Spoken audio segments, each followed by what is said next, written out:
కోట్లు తీసుకెళ్లి సుప్రీంకోర్టు దా గుమ్మరిచ్చావు. హైకోర్టు నుంచి రాజధాని ఉండదు, ఇక్కడ వద్దు, నాకు 3 రాజధానులు కావాలి, హైకోర్టు నుంచి సుప్రీంకోర్టు దా పోయావు. నీ జేబులో డబ్బులు కాదు, ఆంధ్రప్రదేశ్ని గొల్ల చేసావు. సలహాదారుల్ని, నీకు నచ్చిన వాళ్ళని, నువ్వు మెచ్చిన సలహాదారులను పెట్టుకున్నావు 42 మందిని.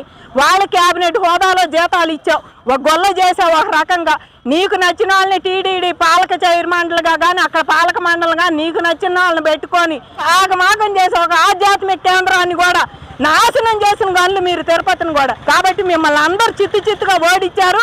ఎప్పటికైనా సరే మీరు ఇళ్లలో కూర్చొని మమ్మల్ని వాళ్ళు కొడుతున్నారు, మా ఇళ్ళు కొడుతున్నారు, మమ్మల్ని తెలుగుదేశం వాళ్ళు అనకుండా మేము ఎంతమంది ప్రజల్లో పోయామో మాకు ఎందుకు ఓట్లు అనలైజ్ చేసుకొని మీ పాడు కట్టుకోండి. మమ్మల్ని జనాన్ని మాత్రం తిట్టొద్దు. మీకు ఎంతవరకే ఓట్లు వేశారనుకోండి, సిగ్గు లేదు. దేశం అంతా నా వెంక చూస్తుంది, నేను ఆంధ్రప్రదేశ్ దూకిస్తా అంటున్నావుగా. ఇప్పుడు నిజంగానే చూసింది 11 సీట్లు ఎవడురా బాబు ఈడని, నీ వెంక నిజంగా నిన్న చూసింది.